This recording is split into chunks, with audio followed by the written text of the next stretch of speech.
Okay, I just wanted to start the recording. All right, so Eric, if you can you explain to me what funky means? Well, it'd be easier to show you. Can we show you? How do I get you to share the screen? Yeah, Let's, I oh, do it. huh? You stop sharing, and then I can share. Oh, is that right? Yeah. Okay, go ahead. All right.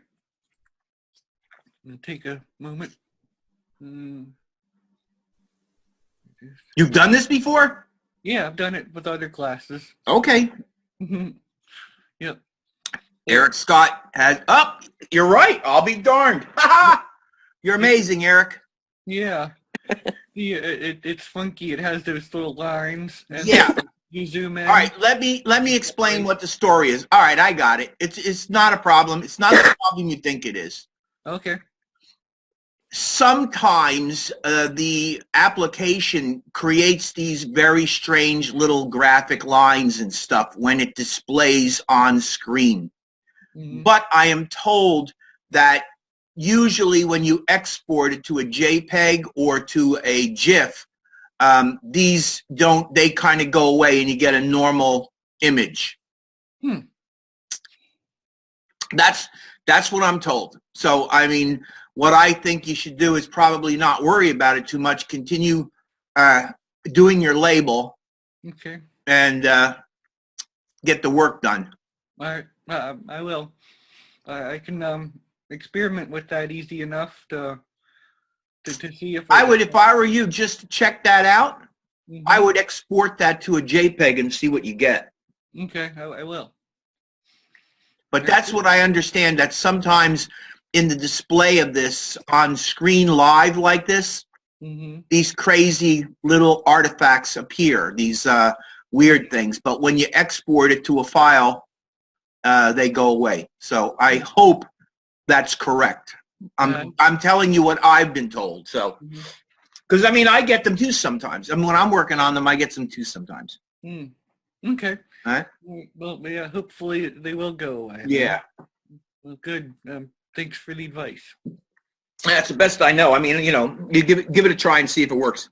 I will. Yep. Okay. Yeah.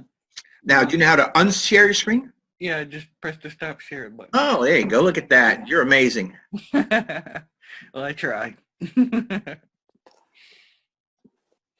Okay, we're back. Okay. All right. So, you know, we're going to have probably have a short session tonight. I have some stuff that I want to go over. I'm not going to beat a dead dog. Tonight, we're going to really focus entirely on Adobe 3D. So what I want to do is I want to show you some of the things that I've done with 3D, and I want to demonstrate a couple things for you. And then I'll ask you if you guys feel comfortable with what you saw, if you feel, you know, that you could work with it, and if you feel that you're okay, we'll call it quits for tonight, and you'll have an easy night. Okay? Okay. So the first thing that we're looking at here is a project that I got. It's one of the few projects that I got where I actually utilize Adobe 3D. This is a mock-up that a designer created in a company for these baby wipes. What they are, they're little towelettes for babies. And they wanted a packaging concept for them. And right now what they have essentially is they have a white card, and these guys are simply tied to the card with a bow, and then this thing is pinned. This is a hang tag. It's pinned to the bow. So in a way, it's kind of a flimsy presentation. I'm showing you the front first, and now I'm going to show you the other views of it, if I can figure out how I did this. Let's see, where was this thing? Where'd they go? Somewhere. I'm gonna go here. Like maybe I shut them. Week 4, baby. There we go. All right, so this is the back. This is what the back looks like. So you see it's basically just a cardboard card, and then it's folded over and it's punched. See how it's punched out? Yes. And then this bow is run across the back of it, through here and around the front, tied. And then this is a hanger. It just hangs off the top. And that's how this thing basically hangs on a shelf. I mean, it's a pretty flimsy way to go, and it isn't my estimation, it isn't all that decorative. But that's what they had, and they were looking for me to suggest some other alternatives.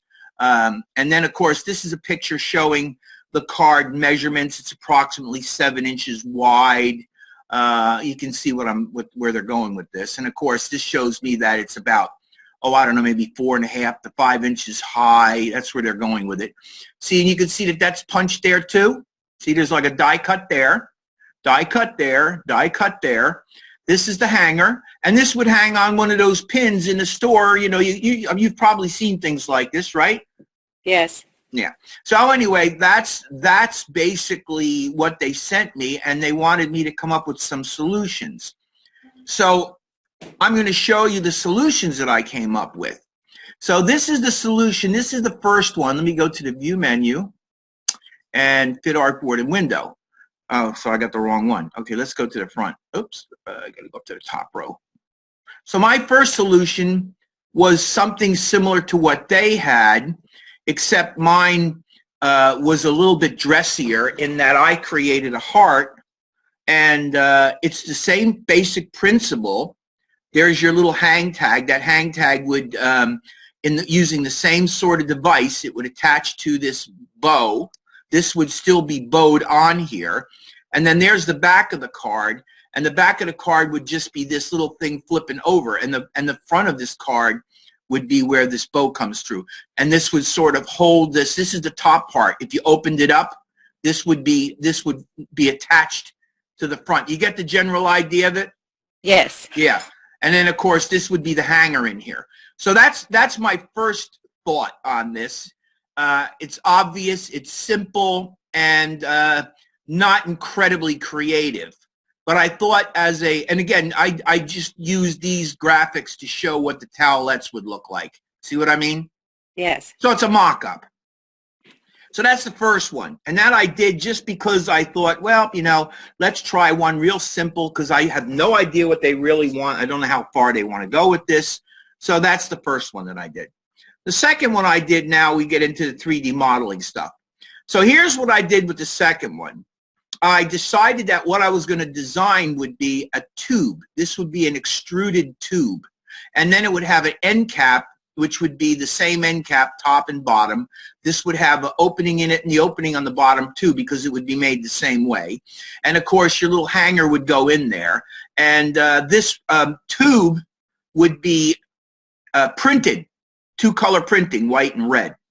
And that would be the front of it, and then the back of it would look like this. Now the bow would still be tied around this thing, and you would have a label that would be applied to it on the back. So that was my first thought on this, and this was done, and why I'm showing it to you is this was done using Adobe 3D modeling. Now here's the tube. There's what the tube looks like. I thought you might be interested in this. So let's go into 3D Revolve and let's take a look at what this thing does in 3D Revolve. There's your profile. Let's go preview.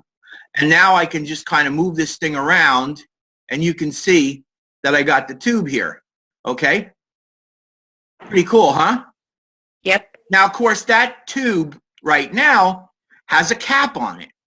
But if I really wanted to, I could come over here. See, it says turn cap off for hollow appearance. Click that. And now it should give you a hollow appearance. It's not doing it. Ha! Isn't that great? Let me try to unpreview it for a second.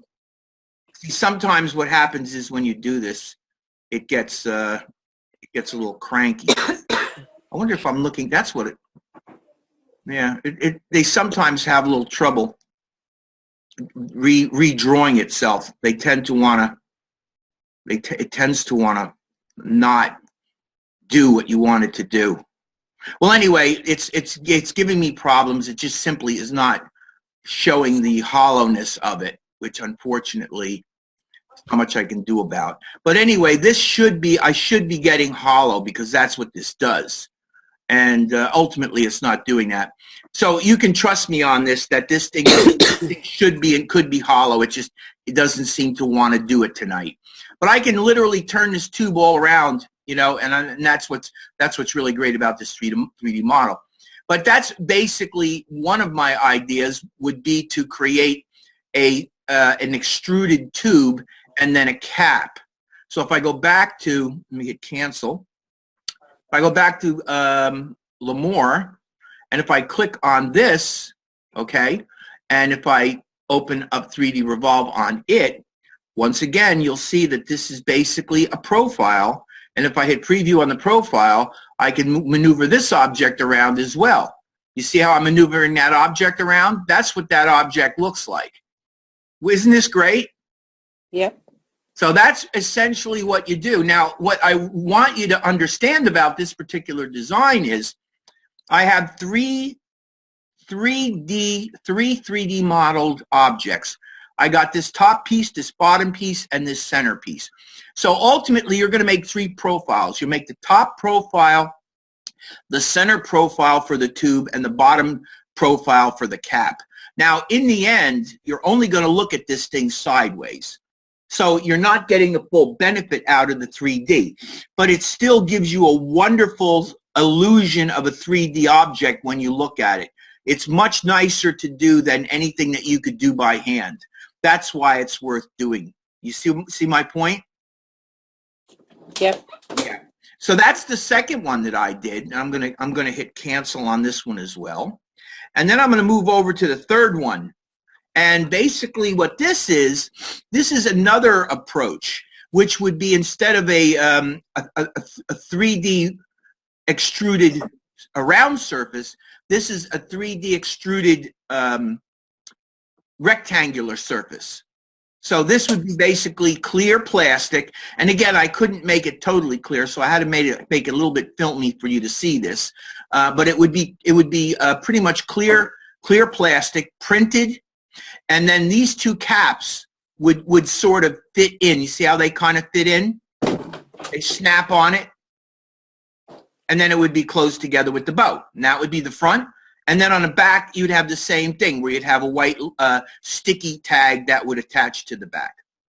So those are my three presentations. I go view, fit all in window. And you can see what the total presentation looks like.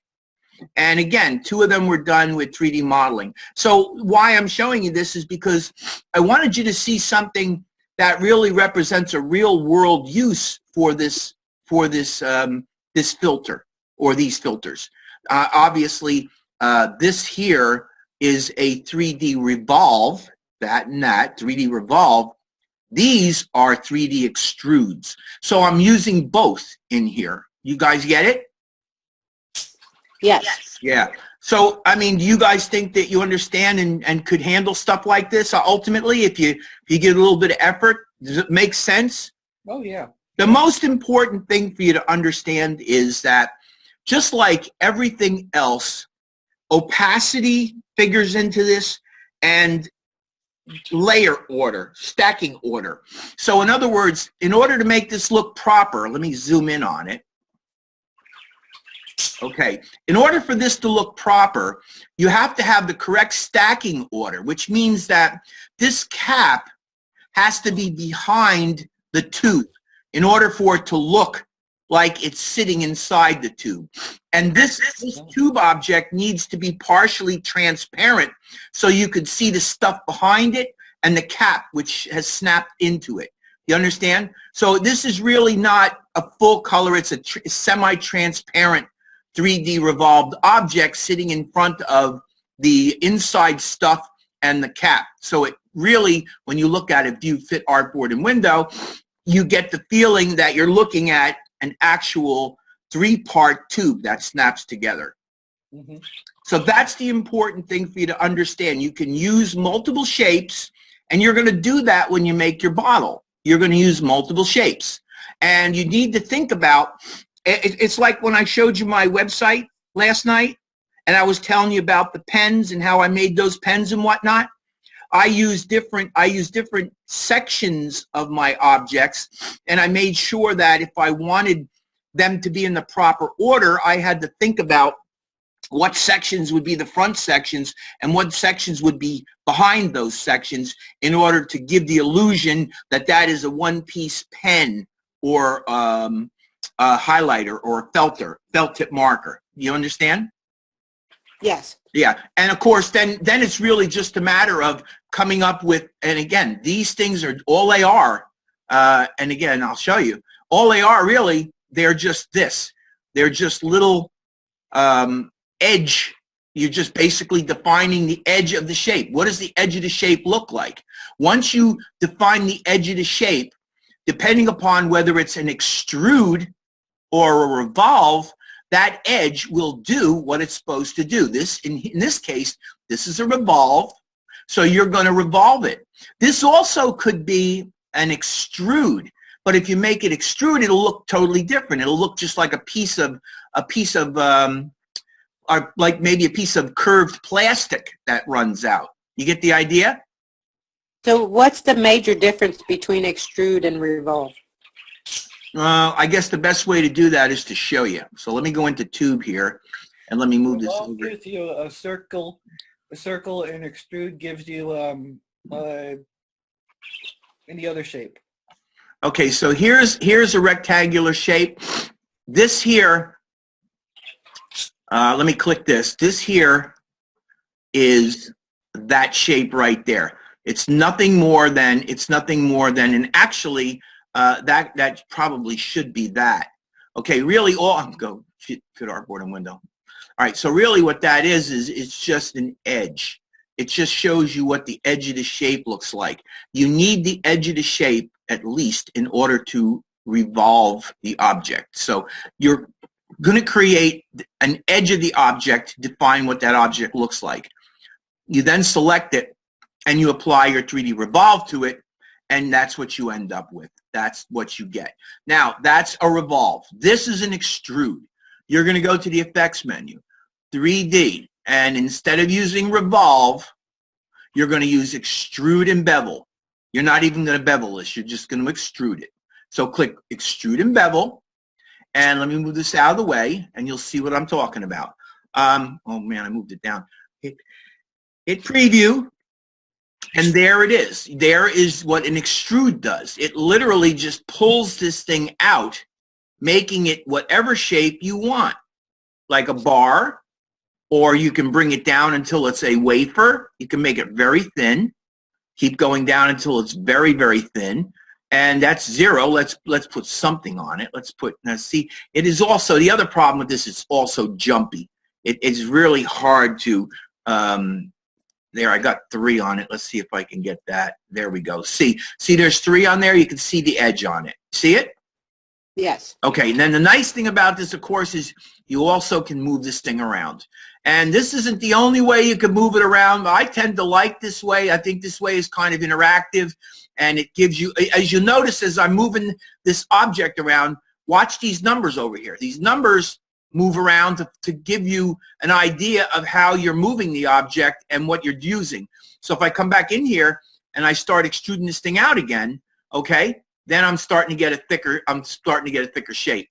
So I move it this way. Then of course the other thing I can do is there's a bunch of custom rotations in here, and you can come in and you can use any one of these custom rotations that you want. And what I can say to you is that if you play around with this a number of times, you will get a sense of what all these positions are, and remember that this blue represents the front surface. That's the front surface. So you're going to be playing around with that blue to position that blue to get that front surface where you want it.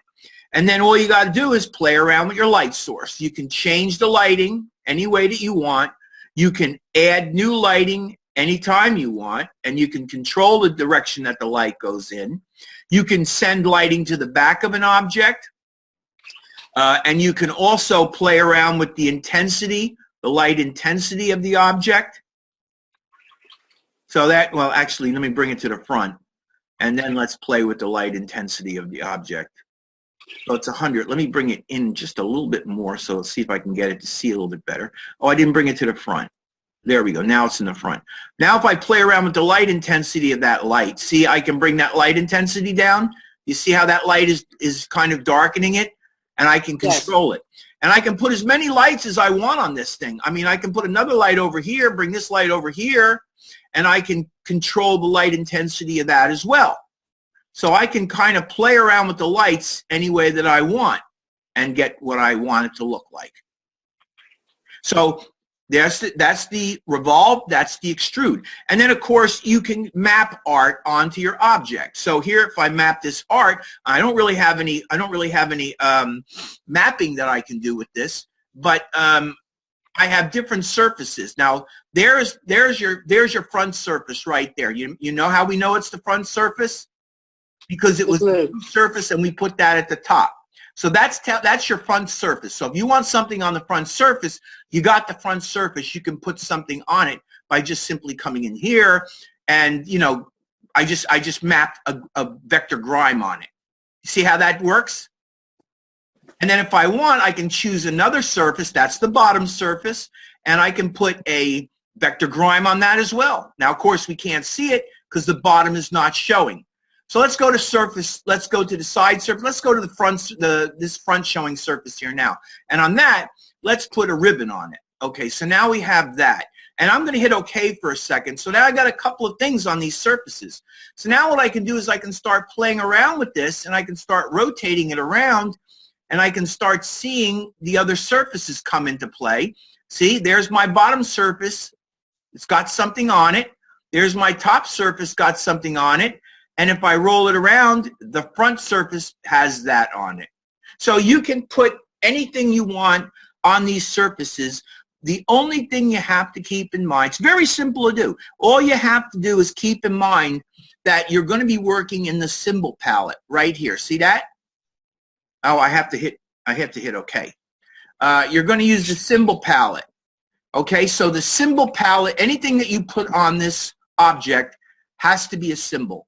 That's how you apply graphics to any of your objects. So the only thing you have to keep in mind when you do this is that you're going to put your graphic together, and you're going to save it as a symbol.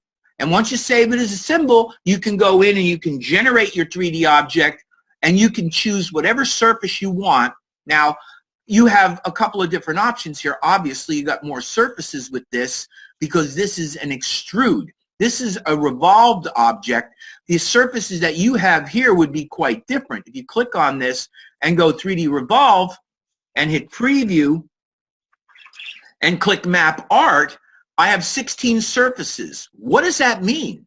Well, that means essentially that, look, the top edge is a surface, and you've got that strip right there, and then you got that right there. It's not showing you very well, but there. All of these are different surfaces that you could literally see. Now, there's the underside.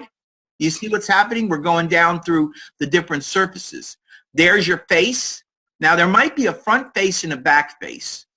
Okay? There might be a front face and a back face. So let's see. If I click on this and put vector grime on it, let's get the vector grime onto that front surface. Let's see, where are you at? Oh, you know what? I bet it's on the back surface. Let me hit OK.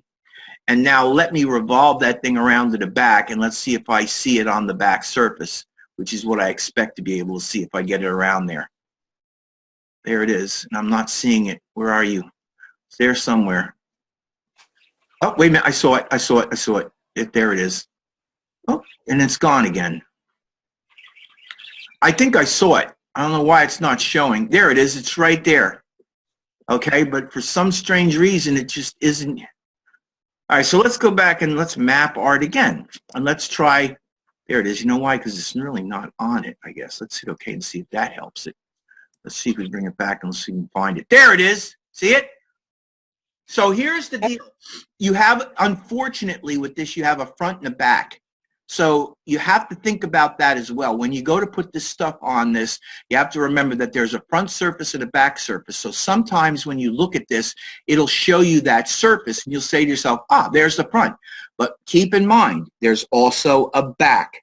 So if you're creating a bottle and you want to put a back on a bottle, you can put a back on a bottle. You can create a graphic that will go on the back surface. because there is a back surface. And it actually makes sense because if you're going to do a real model, like if you were going to make a real bottle, you would want to show what the back of the label looks like, and you would want to show what the front of the label looks like, right? So Right. you would create a 3D bottle, and you'd make it so that it could be applied to the front and the back. You'd make two areas of the bottle so it could be applied to the front and the back. So keep that in mind. There's a front surface and a back surface to this thing, and it's really simple. Once you actually have this object made, it's really simple for you to apply your graphics to it. It just got to be a symbol. You can pretty much put anything that you can make into a symbol onto these surfaces. And I'll tell you something, I mean, it is fun. You guys will really have fun creating objects. You saw some of the objects that I created. I'm going to show you some more stuff before the night's over. And then I'm going to try to slap together that Coke bottle for you before we're done tonight. So let me ask you this. Do either one of you got any questions so far? No. No? Does it make sense? Oh, yeah. Yes. Yeah? You think you can handle this? Oh, yes. Melissa's going to have problems because she hasn't got a computer to work on, but hopefully you can maybe resolve that issue. I'd hate to see you have problems with your grades and all, but otherwise, how you doing? Melissa, are you the one that did the tomato? The tomato, yes. Okay, so you're really pretty good. It's a shame. Oh. It's a shame. It's a shame that you're running into this problem because you did a really excellent job with that, and I truly expect that you're going to do a really excellent job with this as well. Well, the warning that keeps coming up on my Mac, it says my Mac OS X startup disk has no more space available for application memory. Yeah. Oh, So man. Wait a I minute. think that's, Okay, so you're having an absolute. Okay. Well, let me ask you this: Well- do you have multiple things open? no, I have nothing open. Just one thing. Do you have? This is a Macintosh. Yeah, MacBook Pro. MacBook Pro. Okay. One of the problems might be that, see, my computers, I got two, and both of them are PCs, because I'm too much of a cheapskate to buy a Macintosh anymore. I would have spent $2,000 more on my computers if I bought two Macs as opposed to the PCs. So I bought the PCs, but what I did do was I bought a very good gaming card, a video card. I also put as much RAM as I could possibly put in mine, and I got the biggest processor that I could get for my computers. And the reason I did that was because you need that sort of processing capability in order to really do this kind of work with any kind of seriousness. So it's possible that you guys may have been getting, you may have been given machines that, and yours is a MacBook Pro. Is that what it is, Melissa? Yes. So your MacBook Pro, was it given you by the school, or was it something you bought yourself? No, it's from the school. The school gave it to you. Okay, well, my guess is that the school probably did not give you a top-of-the-line machine. They gave you a kind of a little bit better than average machine. They probably had some kind of a basic configuration that's enough to get the work done, but it doesn't give you the greatest level of capacity. Now, my computers are not the most expensive computers. I also just only went far enough to make sure that I'd have no trouble, excuse me, doing what I do. You know, nobody wants to spend any more money than they have to. But that's really what it comes down to, is that, you know, when you buy a machine like this, you need to make sure that the person that's selling you the machine, I didn't go to a store to buy this. I contacted Dell, and I purchased directly through Dell. And I actually worked out an order with them, and I gave them instructions as to what I wanted. And they gave me the machine based on the instructions. My machine was about, maybe about $1,400. If I had bought the same thing from Mac, I would have probably paid maybe $2,700 for it. Whoa. So that's why I didn't do it, because I figured, you know what? Right now I'm 65. I'm 64 years old. I'm not starting out. I don't need to. I probably ain't going to be alive in 20 years, and I'm probably going to be able to do every single thing that I want to do with this computer that I would want to do with a Mac. I always had Macs when I was younger. Okay, but I also talk to a lot of people that will tell you that most of these PCs, if you configure them properly, will do pretty much everything that you want them to do, as well as a Mac does. So, you know, with that being said, I can easily say to you, well, that's probably why I would do that, you know? So I don't know. I mean, I don't know what the story is with your Mac. Eric, what kind of computer you on? You on a Mac too?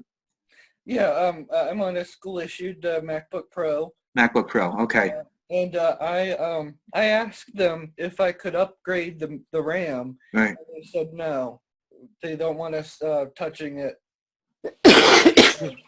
So I kind of understand that it's not your property. Yeah. And they don't want to do it. And they're not, you know, you're in the end, I guess you're not really going to keep it, are you? You're going to kind of give it back, aren't you? Well, no, I'm going to keep it when I graduate. You get it when you graduate.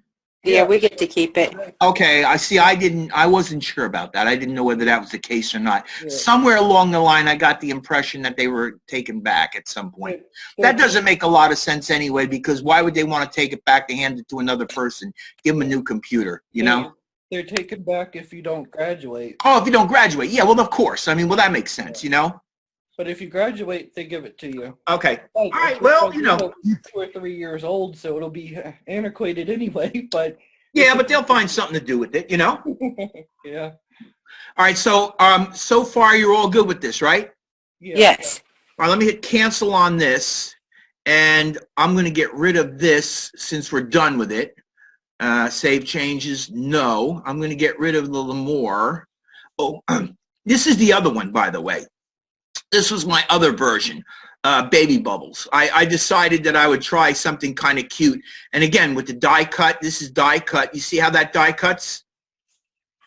Yes. That's the die cut card. This thing folds over the back. Again, the bow ties it. And then these are the same thing, except that the difference is instead of red, these will be light blue or white. And then the Baby Bubbles are actually applied to the 3D extruded shape. And what they are is they're partially transparent printed objects. So it look like that. In other words, you get the idea that there are bubbles on the extruded tube. You get the idea? They're not printed solid. They're printed transparent, so they actually look like bubbles. And then, of course, this isn't printed transparent. This is printed straight and solid. These would be printed as a transparency so that you get the illusion of it being bubbles. But other than that, it's the exact same deal, where it's just basically either an extruded object or a revolved object. And that's it. That's the other version. Okay? Okay. Rid of that. A little more. What's a little more to get rid of that? What's this? No. And this is Pepsi bottle. Okay, there's a Pepsi bottle. So this is the 3D bottle. This is what you're working with right now. This is what you guys both have. And again, all I wanted to do really with this is I just wanted to show you how this is done. You have this object right here. Let me see if I can ungroup it. I guess I got to ungroup it. Object, ungroup. Okay, so you have up at the top, you have a series of shapes. Oh, jeez. Me and my not grabbing the right tools. I do that so often, it's ridiculous. I think you get the idea, though, that these tools, or these objects, are in certain positions. This object here is a white stroke. You see it? And that, when you revolve that, you'll go Effect 3D, Revolve, and hit Preview. You get that. Make sense? Yes. That's the outer cap of this thing. So let's hit Cancel. And then I'm going to Object Lock Selection. And let's click this guy. And let's go Effect 3D again. revolve, and hit preview. And there's your object. That's that little thing that you pull out to let the water out. And again, it makes sense, right? Now, the thing that you have to understand is that this object is behind the cap, so you get the illusion when you look at it. Let me hit cancel. You get the illusion when you look at it of this. Whoops. You get that illusion right. Oh, man, this is hard. There you go. You get that illusion right there. Okay? So you get the idea? Yes. Okay. Now we move on to the next object. And again, the only reason I'm doing this is so that you get a little bit of a perspective on this thing, and you can understand what's happening and why it's happening the way it's happening. So here you got your third object. This is the actual screw-on part of your cap. Now notice that once you get the bottle inside the area beneath your cap, it doesn't really matter what that's going to look like, because this object is going to do this. It's going to go Effect 3D, Revolve, and hit OK, Preview.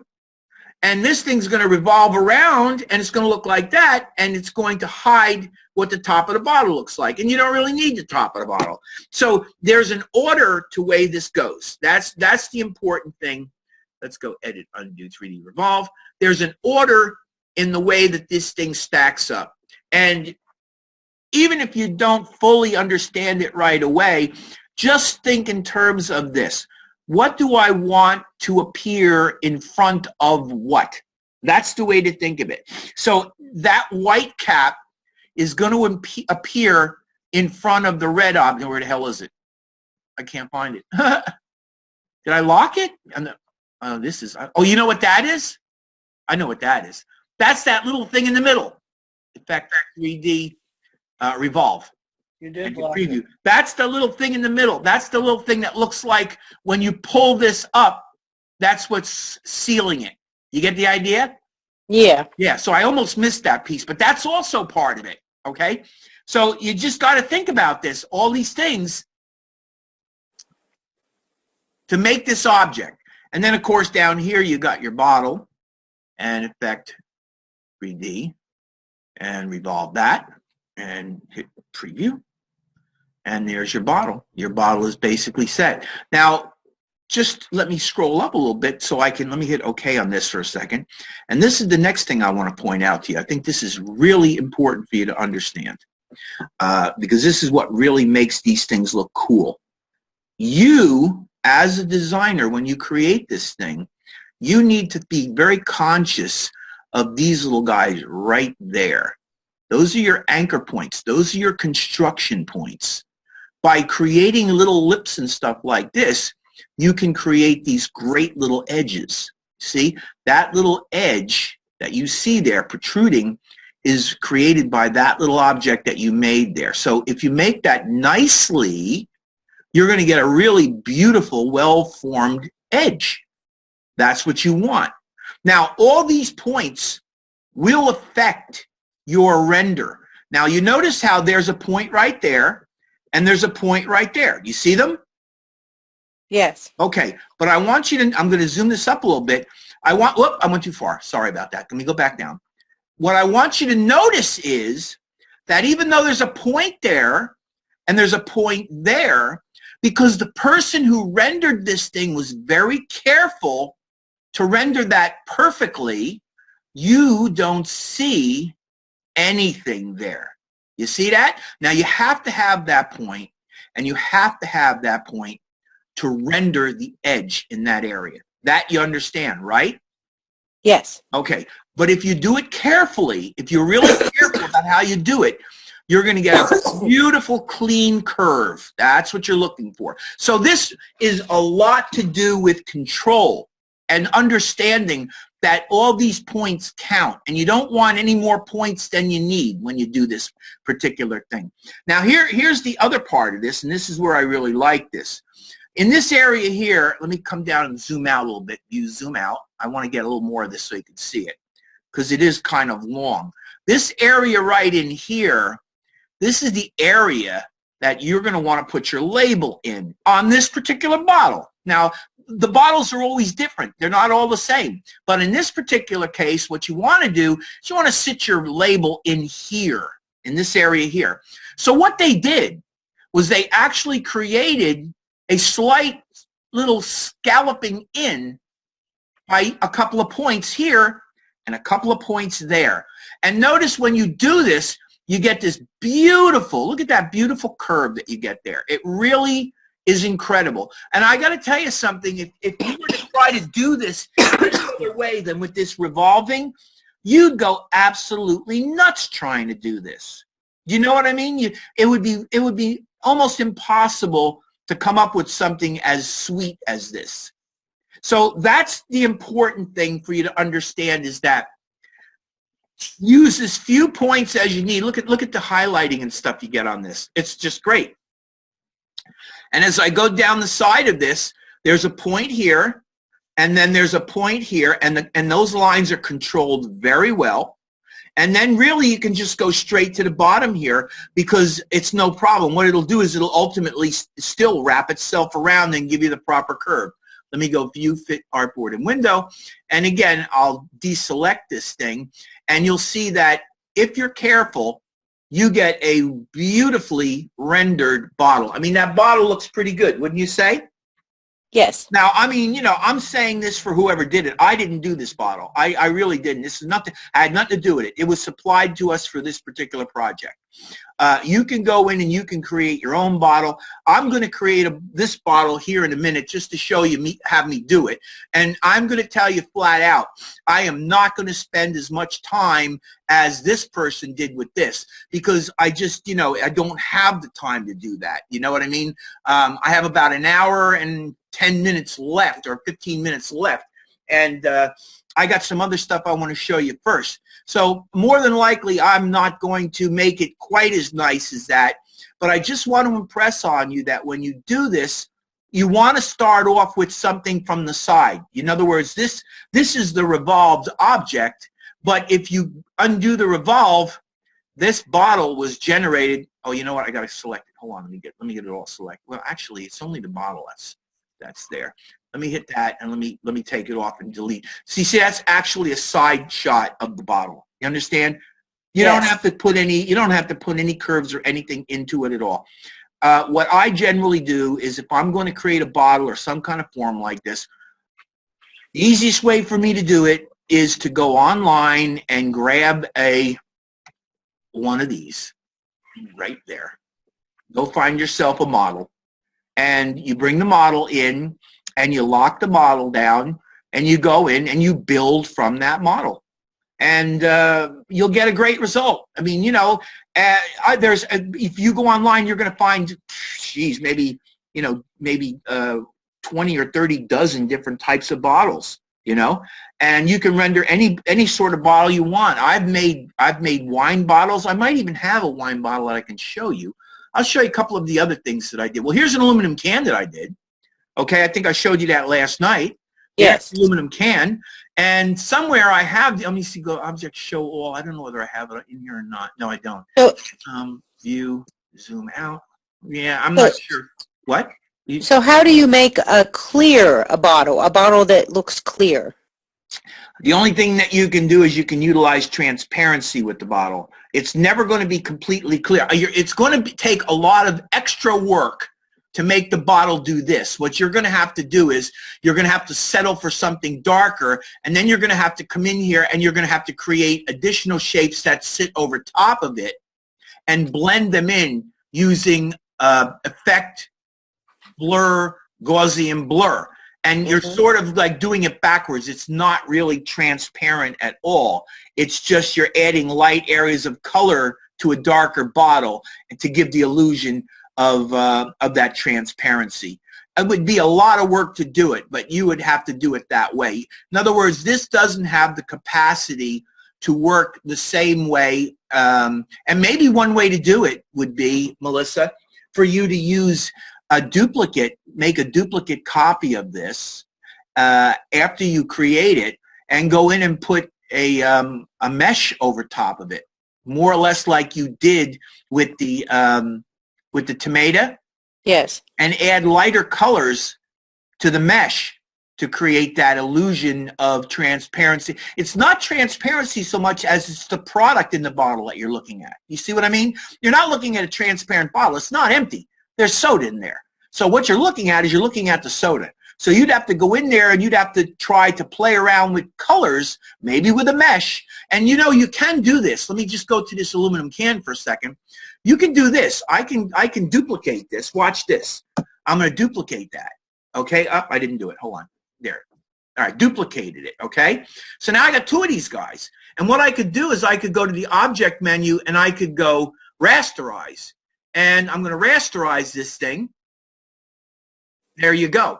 And unfortunately, not really. Well, you know what? Let's go edit, undo. Well, you know, our project is to do a water bottle, so That's what it wouldn't have a color to it if you were trying to do a clear bottle. Yeah, but here's your 3D bottle. That's your bottle. It's not really transparent, is it? It's blue.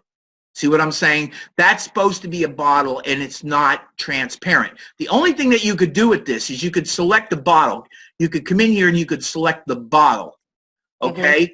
And you could go in and you could get, you go to Window, Transparency, okay? And you could see whether maybe what you could do is come in here and go, oh, I don't know, like maybe something like, I don't know which one would be the right one. I'll try lighten, but let's see that. Then you could bring it down to 50%. You see what I just did? Yeah. Okay, so there is 44%. I don't know whether lighten's any good. Let's try darken. You know, these blends don't really work very well.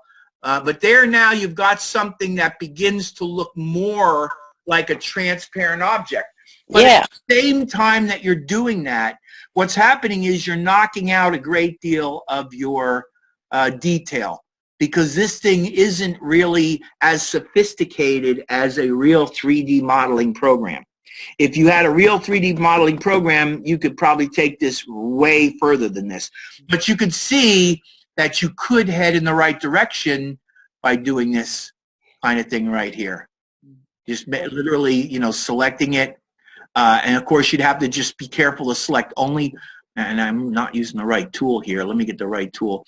You need to use the group selector tool, not the direct selection tool. Remember that the direct selection tool, you can use that to select individual points. Group selection tool allows you to come in and select pieces within a group, which is what I just did there. And then you can kind of come in and you can play around with the transparency. You see, that's starting to look really transparent. But at the same time it's doing that, it also washes out a great deal of the detail. So I don't know. It's kind of like a toss-up. You have to decide. I would certainly give that a try. The problem is, here's what the problem is. If you revolve a label on that, that label is also going to become transparent. I was just wondering that. Yep, it's because it's the same thing. So you're going to run into a problem applying a label to this object the conventional way. You're going to have to probably come up with some sort of a hack, like maybe something like this, where I don't know whether I'm even going to be able to pull this off, but let's say we do something like this, and let's rotate it a bit. Let's rotate it around a little bit so we can get it maybe in the same relative shape. Yeah, I didn't do a very good job at that. That's all right. I'm not going to worry about making this perfect. I just want to give you an idea of how another way you might pull this off. Because you have to think creatively when you do this stuff. That's really what it comes down to. So let me bring this over like that. Come on, you. All right, that's close enough for our purposes. Let me just maybe tweak it just a bit. There. Okay. Now with it selected, you're going to go into the object menu and you're going to go to envelope distort, make with warp, and see that doesn't work. Let's come in and let's go bulge. I don't know, maybe bulge. Let's see which one we got here. Inflate, bulge. Let's try bulge. Yeah, but I don't want to bulge it. I want to bend it. I want to bend it the other way. There we go. See if I can maybe make that. Now, see, problem with this is, let's see whether maybe bring it back to here. Let's see whether maybe if I just go with vertical, horizontal. Let's try going horizontal. Nope, that's not going to do it. It has to be this way here, but the problem is this has to go like that. This has to go like that. So what you'd have to do if you're going to pull this off at all is get this to do what you want it to do, go okay like that, and then you're going to have to come in here and you're going to have to use the direct selection tool. Remember, I told you there's a direct selection tool. You're going to click on that. and you're going to hold down the Shift key and click on that, and then you're going to start bringing them down. See what I'm doing? Yep. Okay, and then you're going to have to try to get these things to move into the position that you want, which that isn't really doing it the way I want it to do.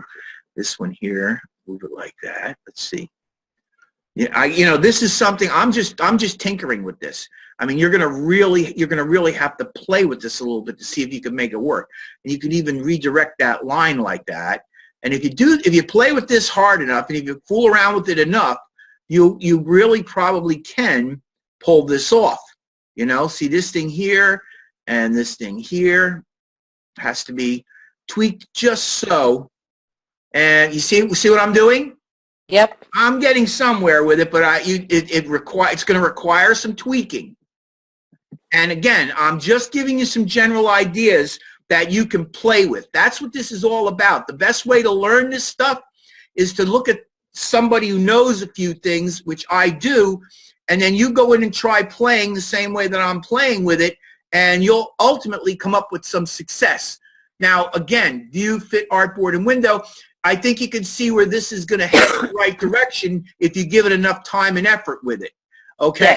The important thing for you to understand is that this is an envelope you're working on. You're not working on that blue thing. So if you created a full label that covers that area and you grouped it together and you stuck that label inside that envelope and you start tinkering with the envelope, everything that's inside that envelope, which would be the label, would adjust the same way. And in the end, you'd come up with something that looks pretty reasonably real. Does that make sense? Yes. Yeah. So again, these are some things for you to fool around with when you actually start playing with this. Keep in mind that transparency goes for everything. So if I were to go, let's go edit, undo. You know what? Actually, let me just take this off. Oops. Ah, look at that. That's great. Let me get the right tool here. Again, I have a tendency of grabbing tools kind of quickly. Let me do this. Let me click on that, and let's go Object, Envelope Distort, Release. Okay, so there's my envelope. Okay, there's my envelope, and there's my object. So if I come in here, and I make that object a symbol, there's your symbol. Now, you see, I'm going to call this label, L-A-B-L-E, label. Now, did you guys see me do this before? Did I actually make a symbol for you before? I think you did the last week we had class. Okay, so anyway, the deal with this, it's very simple, really. All you're going to do is you're going to come in, you're going to name it something recognizable. Oh, it's also a very good idea to empty out your symbols panel. I do this all the time. When I work in Adobe Illustrator or any program, I always throw colors away. I throw symbols away. I don't like to have anything else in there. I just like to clean them out and put the stuff in that I'm working with. So in a color palette, all the colors go. In a symbol palette, all the symbols go. I can come in here anytime I want and get symbols in here. I don't want that. I'm making my own. The types that are available to you are movie clip and graphic. Now, I have no idea why you would make a movie clip. I really don't know, unless you're going to go into Flash, which I think actually Flash is pretty much a dead duck these days, and I think they've come up with some new program. So I would just go graphic, and if you want, you could enable guides for 9-point slicing. In this case, you don't need it. And align to the pixel grid, I don't need. So I'm just going to call it label. Oh, and you can change the registration point. Mine is set to the middle. You can go left, upper middle, upper right, and so on and so forth. Again, all these things you can use. I generally, when I'm doing stuff like this, I name it, choose graphic. I don't change the registration. Occasionally, I might use 9-point or 9-slice scaling if I know that I might be scaling certain ways. I don't like working with pixel grids. They drive me nuts. I like my things to be kind of free. Okay, so movie clip and graphics are tags for Flash import. There is no difference between these two symbols in Illustrator. So that's an important consideration for you to know. I generally use graphic because I just like to. but it says there's no difference in Illustrator. It's just for Flash. Got that? Yes. Okay, so we hit OK, and now we've got that symbol in there. So let's click on this guy, and now what we're going to do is we're going to go into 3D Revolve, and we're going to preview it, and there it is, and we're going to go Map Art, and now what I'm going to do is I'm going to, oh, so I might be on the right surface already. Let's see if I am. Click on this, and let's go Label. There it is. There's my label. So now I'm going to drag my label over here. Okay, and my label is on the object. Now, it looks to me like I'm going to have to kind of straighten this out a little bit because it ends up coming in a little bit crooked. Okay, now actually, I'm kind of impressed because you see what's happening here? Look at this. If I drag this over like that, if I'm not mistaken, even though that object is shade artwork, well, and that's not, see, there's where it falls apart. Once you try to shade artwork, see, you know what it does? It blends it into the background, and once it blends it into this, because this has been turned into a gray, it's been made transparent, then it applies that transparency. So in this case, you're better off not shading it and hit OK. And now you come in here and hit OK. And you have, in fact, been able to put that on there like that, and it looks reasonably like a proper label.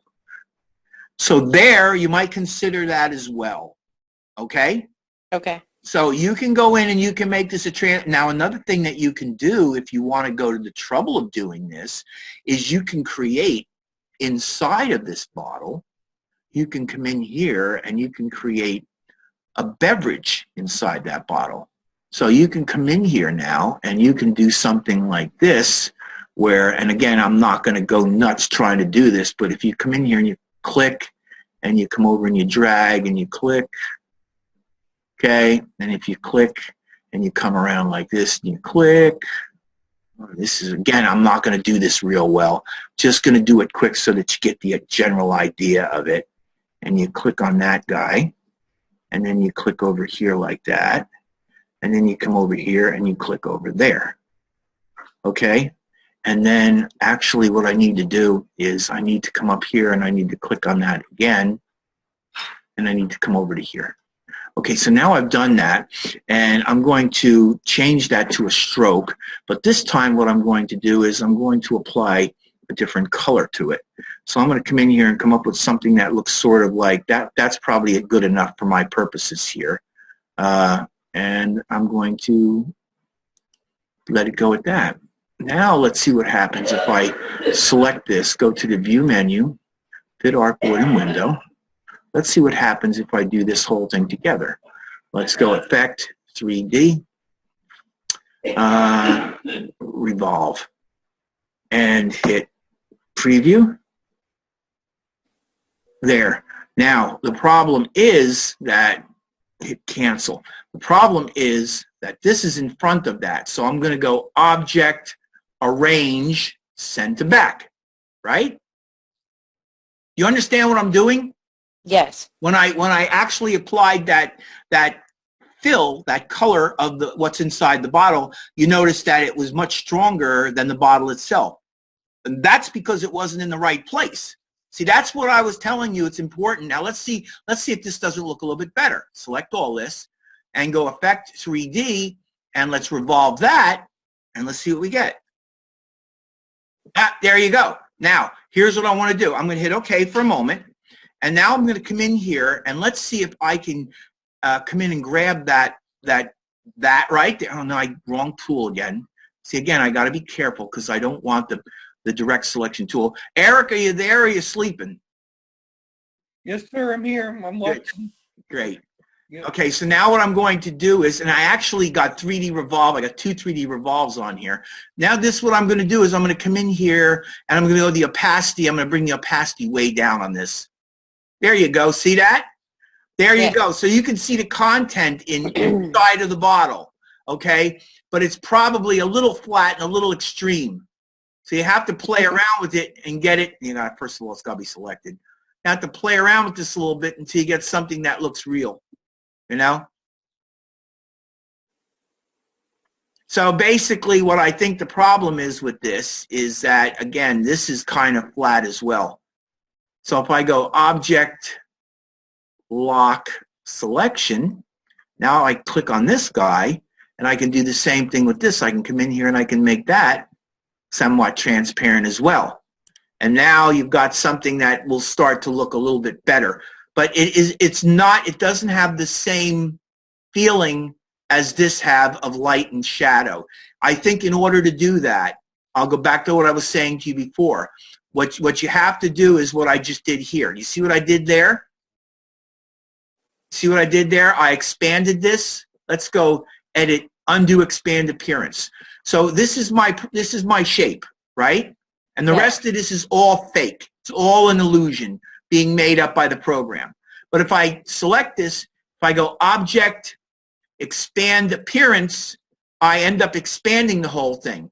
So now I can select the whole thing, and I can go Object, Ungroup, and I don't know how many times I got to ungroup this thing. Yeah, I guess I got it right now. Now I select this thing, make sure it's ungrouped. I don't want anything grouped in here, so I'm going to just keep doing this until I get no more ungrouping. Let me just do this a couple of times. There's a reason I'm going through this. Ungroup. Let's see. I don't know. Yeah, it's starting to get there. I might even be good now. Let's see. Object, Ungroup. All right, you know what? I'm going to try it. I'm going to try it. So I select the whole thing. And then what I'm going to do is I'm going to go to the window menu. I'm going to go to Pathfinder. And I'm going to unite it all. Watch it. Come on. Woo! It don't like that. Hold on. Yow! So even my computer's sitting there saying, what are you doing to me? Seriously, that's what it's doing. It's saying, what is wrong with you? There's something really wrong with you, man. Doing this to me. What it's doing is it's merging all that crap together into one piece. There you go. See? See what I did? Merged it into one piece. So if you do this, then you can kind of start, and there's always scraps that you don't get. And actually, this looks like the scraps are sort of stuck on the outside of this thing. There they are. Let me get rid of those scraps. It's junk, garbage. Can't seem to delete them. Delete. There we go. Okay. So now I can take this thing if I want, and I can place it on top of this. And this is, or better yet, you know what? Let's see. Let's start off by making this really light gray. Oh, you know what? I can't do that. Let me come in here and make this very light gray. Come on. Yeah, let's go make it really light gray. Hit OK. Okay, so now it's really light gray. And what I can do with this now is I can bring this over, put this in front of it, and maybe lock it down if I can get it to sit right where I want it to sit. Right about there is good. Actually, let's go Object, Hide, Selection for a second. Let's lock this down. Object, Lock, Selection. And now Object, Show All. Okay, so now I have this on here. I should be able to come in now, and I should be able to start applying meshes to this, although it doesn't look like it wants to really. Yeah, maybe I'm going to have some trouble with this. Let's see, that is an object I should be able to apply a mesh to. Yeah, it's not letting me do it. I was thinking that probably, well, you know what, then delete that. So if I create, let's just say for laughs that this is I trace over top of this whole thing, and I get that, okay? If I trace this thing, because I guess it's not going to let me do it after I combine that whole thing. But if I trace over this thing, now I should be able to apply meshes to it. See? If I apply some meshes to it, I can then come in here and I can start playing around with these mesh points, just like I do with, actually the points right there. I can start playing with these mesh points just like I do with any other mesh. See? Come down here, make that one a little bit darker. And actually what I like to do when I play with mesh points, I like to go to the window menu and I like to open up color, and I like to change this color to HSB. hue, saturation, and brightness. So I can actually just use the slider that makes sense. See that? And let's come up and grab that point, and let's make that one hotter. See, now I'm putting shadow on that side. On this side here, I'm going to make that much lighter. See that? Hot spot. And do the same thing here. Okay. And then after I get it all done, I can just take this thing and go, where's my window? Transparency. And I can use my, oh, I hit the wrong one again. Window, transparency. There we go. And I can maybe come in here, and with this selected, I can, and it doesn't look like it's going to, oh, there we go. Wait a minute. I got to get this regular selection tool to do that, I think. There we go. Normal, I can go darken, or I can go multiply, or I can go lighten. Okay, that doesn't work really well. Let's try luminosity. Nope. Let's try color. Nope. Let's try hue. Well, that's interesting. So probably darken. And now if I come in here, let's see if I click on this guy. So it looks to me like the white is actually darkening it. So let's change that from white. Let's go dark. Let's see if that changes it. Well, it doesn't seem to be. Yeah, it is. The white's darkening it. So here, I want that to be dark. There we go. Now I went a little too far with it, so let's back it up a bit. That's probably good. So you see what I'm doing is essentially I'm coming in here and I'm adding some false shadow to it on top of this. I'll bring this the other way again. There we go. And I'm going to start adding false shadow to this thing, just like I did with the tomato. Now, I only put a couple of lines in there. You need to put more lines. You need to have more points to do this really properly. And I would probably do that more with the Pepsi bottle to create these spots. See what I mean? I would be going with a darker color, and I would be putting lines in, and I'd be moving them into position so I could create these hot spots. And by the time you get done with it, I think you'd end up getting something that looks pretty good, you know? But you would basically probably start off with something that's pretty much like that in order to do it. And again, I just threw a color in there. That's really not the right color at all. It needs to be another color.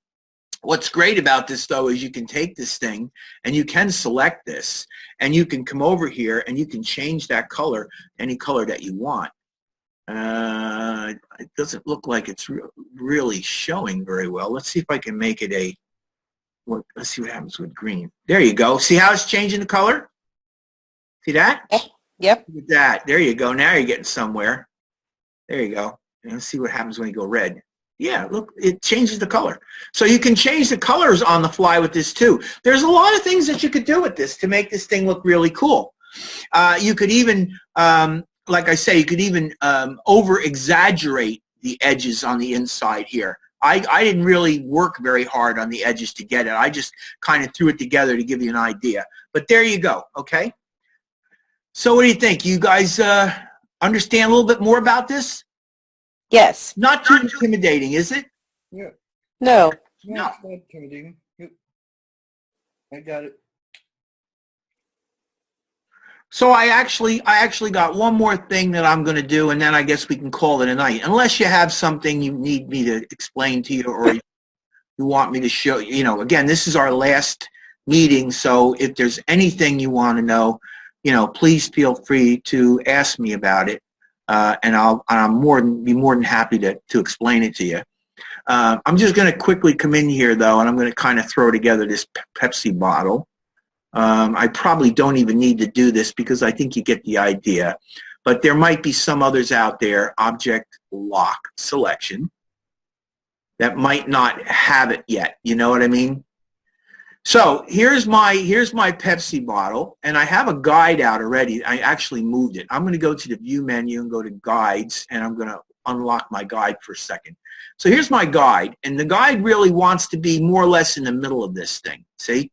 Want it to be about in the middle, because again, I'm only going to make an edge of the two objects. That's really all there is to it. So now that I got my guide in place, I'm going to go View, Guides, Lock Guides. select this. I guess I already locked it. Yeah, I locked this down. And now I'm going to come in and I'm going to draw my cap, okay? So really, all I'm going to do for the cap, and again, I'm not going to make this thing as perfect as I would. I'm going to click. I'm going to come over here roughly and go click, come over to here, and I'm going to click, and I'm going to drag and make it somewhat circular. Click on that. I generally do it this way. I generally click. Then I'm going to hold the, actually, maybe I'll make it a little bit angular. Let's make it a tiny bit angular for some, and then I'm going to come out. See what I'm doing? And I'm going to come down. I'm going to grab that piece there. Then I'm going to come over to here, click. And that is all there is to making the cap. Now, I click on this color. I actually click on this with the regular selection tool. I'm going to come in here, and I'm going to apply a color, a nice blue cap color, dark, and hit OK. Okay? So there it is. And if I switch that around, that's what it looks like. Makes sense, right? Yep. Okay, so that's all you got to do for the cap. Now, the important thing for you to understand is when you actually go to render this thing in 3D, you have to make sure that this cap ends up on top. Now, I started this with this cap, which means that now I'm going to render the bottle. The bottle, unfortunately, is going to be in front of the cap. So I'm going to have to bring this to the front when I get done. Right? Yes. That makes sense, right? And yes. The other thing I want to point out to you is that you're going to get some nice shading going here from this curve. It's actually a pretty clean curve, and you're going to get a really great little edge here rendered. Now, what I might want to do to make that even a little bit better is I may click on that point right there, and I may use the down arrow to bring it down some, and that'll even render a better edge. Okay?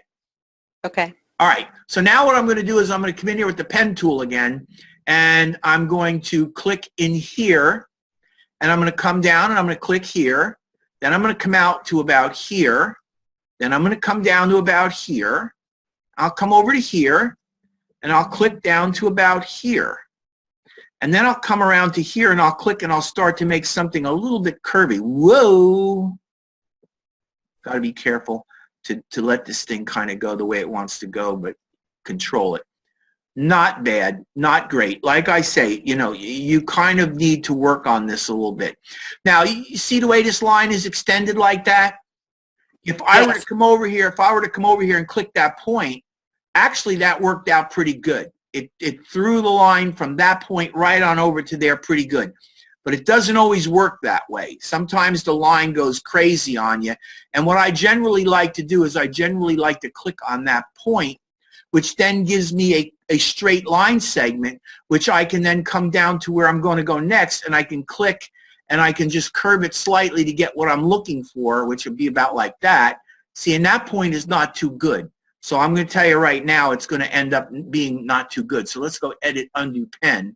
And let's see if I can try that again. Let me come over to about here, and let's see what I can come up with that. That's not that good either.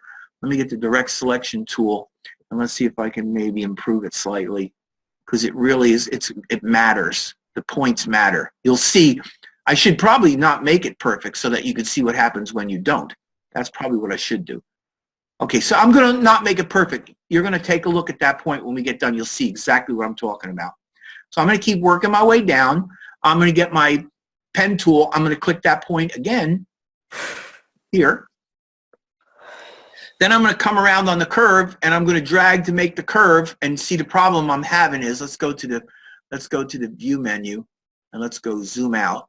This is part of the problem. View, zoom out. I got this thing too far in. View, zoom out. I can't see what I'm doing. So you see that curve there? Yep. So I'm going to fix that by grabbing this, and I'm going to try to fix that curve. And that's much better. It's not perfect. But see, what I'm saying to you is that I'm not going for perfect tonight. I'm going for just my ability to give you a general idea, right? Yes. Okay. So here I'm going to come back and get my pen tool, click on this again, and remember I told you to get that little inset there, I'm going to cheat a bit. Now, it's not on this bottle, but I'm going to put it on the bottle, because then that gives me that nice little inset, and I'll hold the Shift key down, which will give me a straight line segment to there.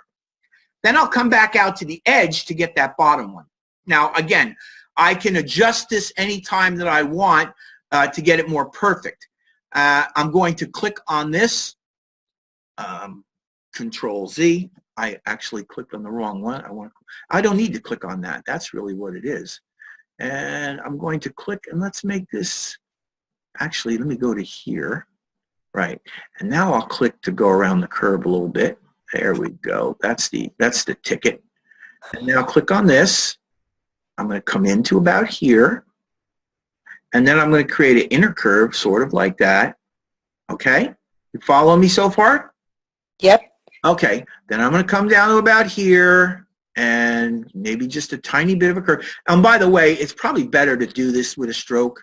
It really is. And let's go Control Z because I just don't like that. There, that's good. Now I'm going to come over here and I'm going to click and I'm going to drag that around. There we go. That's better. And now I'll come down. Like I say, this isn't going to be perfect, so don't be mad. Click here. Come around like this. Come around out and come around down. We're getting almost to the bottom of it. Come down to about here. And then let's go around that hump.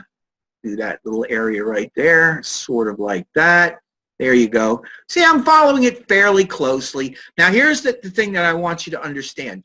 We can't do this bottom thing. We can't do it because this isn't a true 3D modeling rendering program. So when I get to the bottom, I'm going to curve it around and go straight over because I'm not going to be able to do that bottom. This bottom requires fancy curving that you could only do in a really true 3D modeling program. So keep that in mind. Don't try to do it. It isn't going to work. Okay? Okay. All right. Trust me on it. You can play with it and try it if you want, but it isn't going to work. I've already tried it. It just don't want to do it. So here, come down and drag that to it. It looks like that. And now I'm going to click this, and I'm going to come around to about here, click and drag that thing until I got that. Click here. Hold the Shift key down. Come right over to here. Now let's go view, fit in window, and see what we got. Fit artboard and window. And there we go. We've actually got our bottle. And I don't really like the color of that bottle, so what I'm going to do with that bottle is, let's see, I'm going to make that bottle a lighter blue. Let's come in and make it a lighter blue, like something like that. And hit OK. Okay, now, if I just leave this the way it is, watch what happens. I'm not going to fool with this. I'm just going to leave it the way it is. Let me go Object, Unlock All. Okay, and let me hide the background. Object, Hide, Selection. Now watch what happens when I select these two objects. Remember I told you this object's in the front, right? Because I made this first. Right? Right. You know what I'm talking about, right? Eric, are you still with me? You scare me, Eric. You're awful quiet. Yes, sir. I'm here. I just playing with the bottle on my. Oh, you're fooling around with it too? Yeah. Okay. All right. So I'm going to go Effect 3D. Now, first of all, if you extrude and bevel this, watch what happens. And let's hit Preview. See, you get something like that. Now I'm just going to hit OK, and you see what you get? Yes. You'll get something. It's cool, but it certainly isn't a bottle. It's sort of an abstract shape. And if you are going to try to extrude a shape for some reason, I mean, this is a great way to do it. So keep that in mind. You can make really great ribbons. You want to play around with really crazy shapes. You can make some great ribbon shapes with this. Keep that in mind and keep that for something that you could try. But we don't want to do this. Let's go Edit, Undo 3D. And let's, by the way, this thing here, I really prefer this thing to be a stroke. I like working that way. All right, so I'm going to click both of these guys, Effect, 3D, Revolve. And let's hit Preview. There's your Revolve, okay? So I'm going to accept this just the way it is. Hit OK. And you see what you get. It's actually, it looks great, doesn't it? It does. Okay. But here's the deal. The bottle is in the wrong place, isn't it? Yep, it's on top of the cap. So the only thing that I could do is first of all, I could start by selecting it, and I could go to Window, and let's go to Transparency, which is out already. I just put it away. Let me see. Window, Transparency, and let's see what happens. Where is Transparency? Here it is. Let's see what happens if we take this thing And if we make it darken, there, you see what it did? That actually worked. Now, let's go to the view menu and go guides and hide the guides. So you see how that actually worked? And can you see how you can see through it to the bottle? You see the bottle? You can see the bottle through the cap? Did I lose everybody? Yeah, I can. Well, anyway, that isn't really what I'm looking for. So what I'm going to do is I'm going to select this. I'm going to go Object, Arrange, Send to Back. And you see what I did? I moved it to the back. So that's another thing that I want you guys to understand. Even if you do render this bottle, you can go in and you can change its positioning anywhere or anytime you want. Now, remember I told you that my lines aren't perfect, right? Remember I told you when I created my bottle shape, I wasn't going to make it real perfect. I wasn't going to work on it hard enough to make it perfect. Mm-hmm. Okay, look right there. You see? See that little line? That's from an anchor point. Let me select this so you can see. That little line is created by that little anchor point not being perfectly smooth from there to there. So if I really wanted to clean this up, I'd have to go in there and I'd have to tweak this curve to make that curve seamless. That will go away. Now look, also here, same thing. I got a glitch in my curve here and here. I could go in and I could tweak those little points and I could smooth that out. So you can fix this, but I just wanted to show you that what creates all these little elements, these areas, are these anchor points. Now, if I were to go in there, let's watch this. I'll show you what I'm talking about. If I were to go in there and open up 3D Revolve and put preview on, preview, okay? And let me move this over here where I can see it better. And I'm going to go map art. Now I'm going to come over here, move the map art over here. Let me move my participants so down here. Okay, look at this. I have 41 surfaces. Do you see it? I got 41 surfaces. Look at that. You know why I got 41 surfaces? Why? Because all these little areas in here are different surfaces. So if I go one, there's two. See it? There's three. That's that edge right there. Here's 4. That's the underside of that. This is nuts, isn't it? There's the thick area of the neck. You see what I'm talking about? You see what that is? Yep. Okay.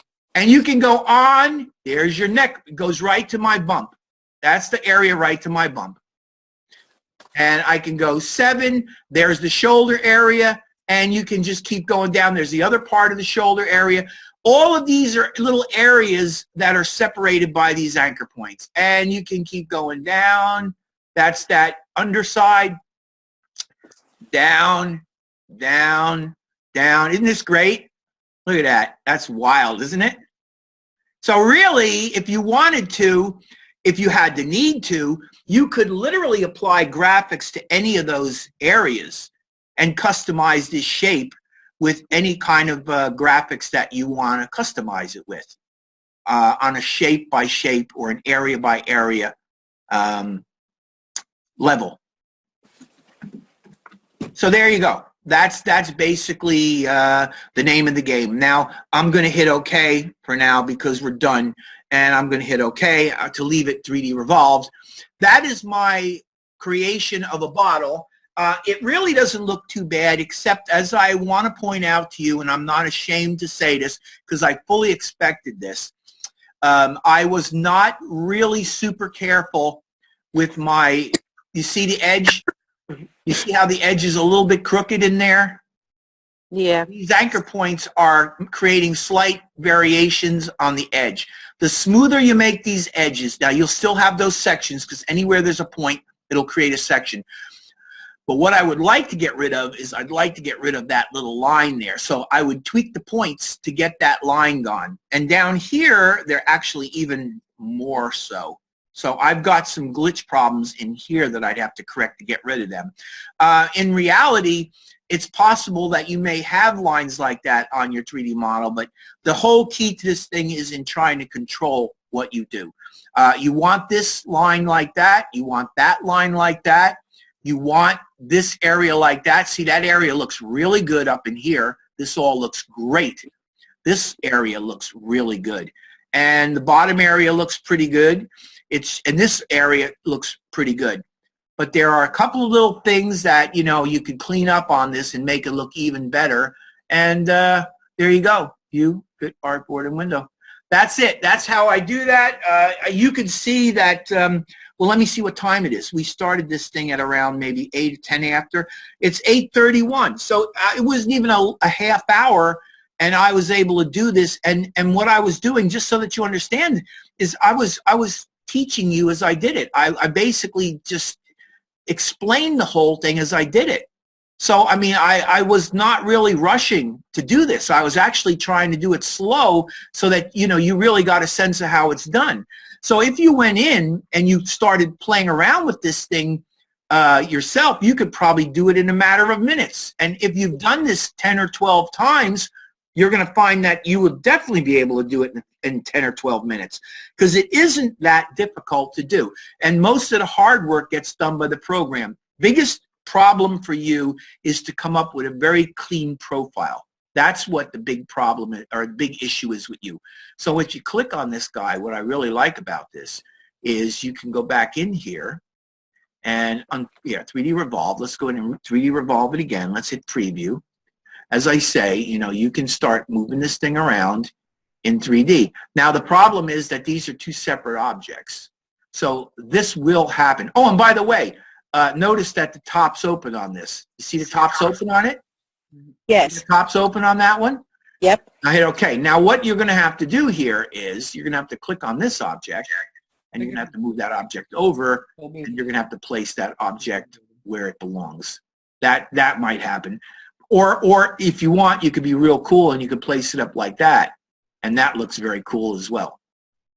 So, I mean, you got to admit, this is a lot of fun, right?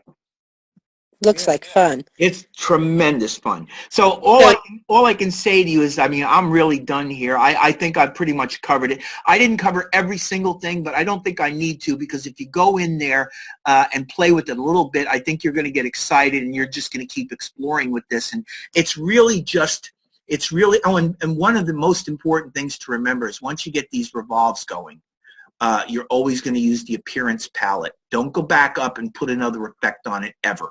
Don't ever do that. What you're going to do is you're going to select your object, and you're going to come into appearance. Let me close it. You go to window. This is transparency. I don't need that anymore. Go to window, appearance. This appearance palette has everything that you've done to that object, which is that little edge that I created. There's your revolve. You want to get back in and mess with that revolve, you click on that guy right there, and your revolve options come up, and you can do whatever you want to do with that revolve. Okay? Add change lights to it, modify the lights, put surfaces on it. Remember, you can map art here. All you have to do is preview it, click on the map art, and come in here, and unfortunately I don't really have any graphics in there, but they supply you with, again, this has the same kind of surfaces. Watch. You'll see, there's your surfaces. See that ring right there? Yep. Okay, that's the surface that you're going to use to put those striped lines that they give you on, to make that cap look like it's a knurled cap. Do you know what I'm talking about? Did you see that graphic? Yeah, for grip. That's right. Yeah, that's the surface you're going to put it on. So again, to do that, all you got to do is select the object, get it back into your panel, go into the map art area, and just find your area that you're going to be applying it to. And in this case, on mine, it's number 4 of 12. And I would just simply apply it, and then you would literally position it, and you can see it just go right around there, and you'll be good to go. Okay? So the key to getting the bottle without those little glitches or lines is to have as few anchor points as possible? Yeah, but you're going to end up having to have certain anchor points. So if you take a look, let me go back in real close on this. If you take a look on this real closely, I'm not really quite in the right place, but if you take a look here, it really does look fairly clean, but the bottom line is you see how that's kind of like a funky line. It doesn't really go nice and smooth there. See? Yep. Yep. So that line, the anchor point, I would say is probably right about here. Well, I guess not. Let me see. Where is it? What would it be? Why am I not seeing it? What is going on here? Why am I not seeing this? View, fit artboard, and window. There it is. Oh, it's because I have to click on this. There we go. I click right there. There we go. Okay, so there it is. And what I think the problem is this anchor point right here. I think it's that anchor point right here. Let me go up a bit. This guy. Oh, right there. There it is. You can see it. See, you can see it. You see how that's kind of like, let me get my point. See how that's kind of bendy? See that? It goes to about here, and then it kind of goes whip and kind of like dips in. So you'd have to come in here and you'd have to play around with these lines to see whether you could, and there's the handle that you're probably going to work with. You have to see whether you can get that line to come up a little bit nicer, and I ain't quite there yet. Now, but also remember that if you move this, you're going to mess this line up as well. So you got to kind of look at it from the standpoint of two lines, not just one. And you're going to have to play with it. Now, see, that line's getting out of line. It isn't easy to do. You have to really play with it a little bit and tinker with it a little bit. And I don't think I've got it yet. I really don't think I've got it yet. You just have to kind of play with it until you get a sense that that's a good line. I don't think I'm right yet. But let me go to the View menu, and let's go Fit Artboard and Window, and let's see what it looks like now. See, I still got that line there. So I still really need to work on it more to get that line to go away. And it's the same thing with this guy down here. If I click on this, I think it might be this guy right here that's causing the problem. I'm not exactly sure. I'd have to play with it and see. But I think that guy right there might be causing my problem. But anyway, what you'd really have to do, yeah, see, I think there's more than one point there. That might be the problem. Let me see if I can zoom in on this and check it out and see what's going on there. There, you see that? See it? Yep. You see the dent? So what I'd have to do is I'd have to see if I could kind of smooth that dent out a bit. There we go. That's better. Now if I go View, Fit Artboard, and Window, it might look a little bit better. And it does. See how it's a little bit better? Yep. It's not perfect, but this is what you got to do. You got to go in there and you got to be critical of your points. And don't be afraid to play with your points. Just remember that you have three different tools here. You've got your regular selection tool, which doesn't do much more than just select the object. Then you've got this guy here that if you have a group, you can click on an object and select an object within a group. And then you got this guy, which if you click on a line segment, you see how the points become activated differently? They're open points. With this tool, you can come in and you can click on a particular point and then watch. You can play around with that point. And look what I just, wow, isn't that cool? Isn't that great? Yep. So this is the whole thing, is you can just literally tweak this thing and play with this thing and have a ball with it. So listen, enjoy this. Really, enjoy doing this. I really think you'll have fun. And don't just go in there and grab their bottle. Don't be satisfied. You know why? You're not learning anything if you use their bottle. Go in there and see if you can make your own bottle. Why? Because that's what you're here to do. You know what I mean? Yep. All right. There you go. I'm done. You guys got anything you need me to explain to you, or you want me to say anything or whatever? Let me know, because otherwise I'll let you all go. Guess what I did? What'd you do? I figured out how to make a an opaque bottle with solid label. All right. So do you want to show us? I'll stop sharing and you can show us. Okay. All right. Hold on. That'd be great. Let's stop sharing. Okay. Take it away, my friend. All right.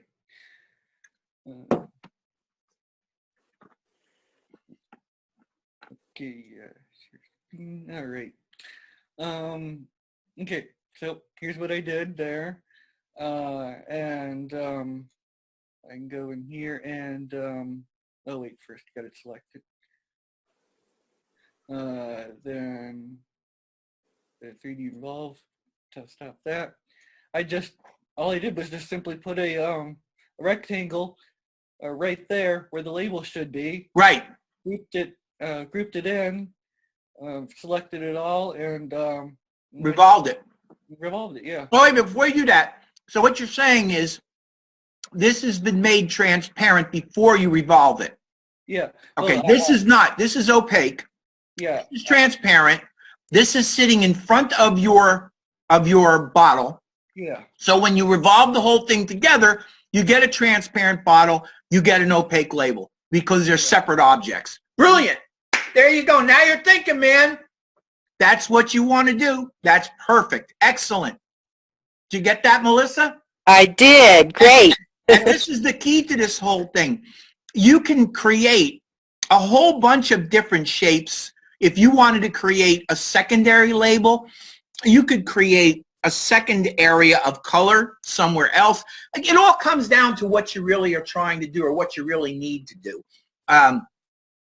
If you're creating something different than a bottle, maybe you're creating a tube of some other kind, there might be separate areas where you want to put different colors and stuff on it. You know, you can do all this stuff with this. You just got to be creative with it and think a little bit. Just remember that there is a stacking order with this as there is a stacking order with everything else.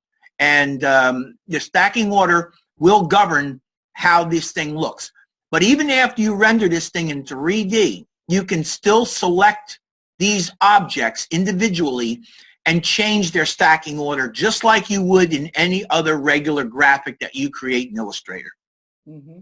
Now, if you put that label on and then revolve it, then the label is going to go through there too. So if the label had like a picture or type on it, that would get revolved too, right? You put the label on.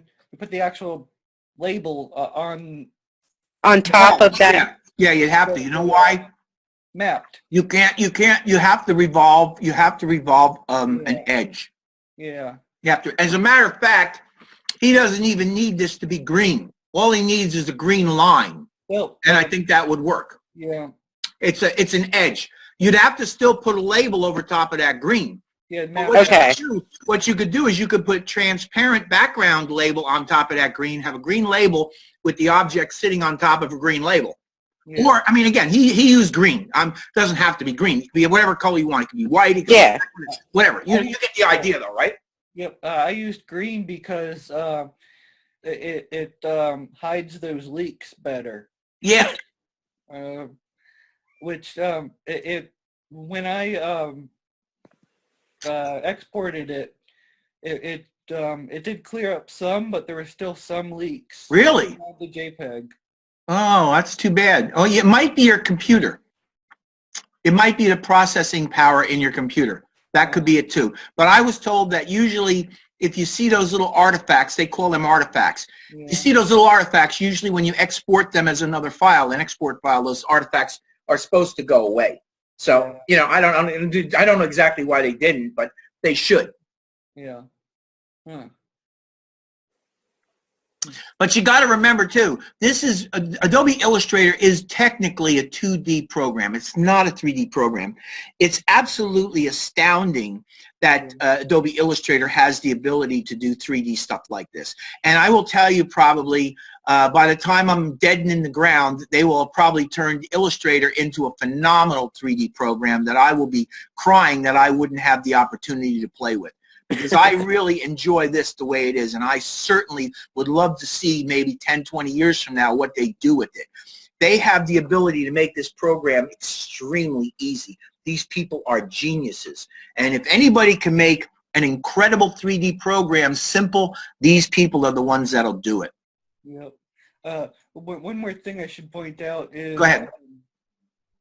When you make this label over top, be sure that it overlaps the bottle by just a little bit. See how it has to. Otherwise, it'll confuse. Yep. Mm-hmm. Okay.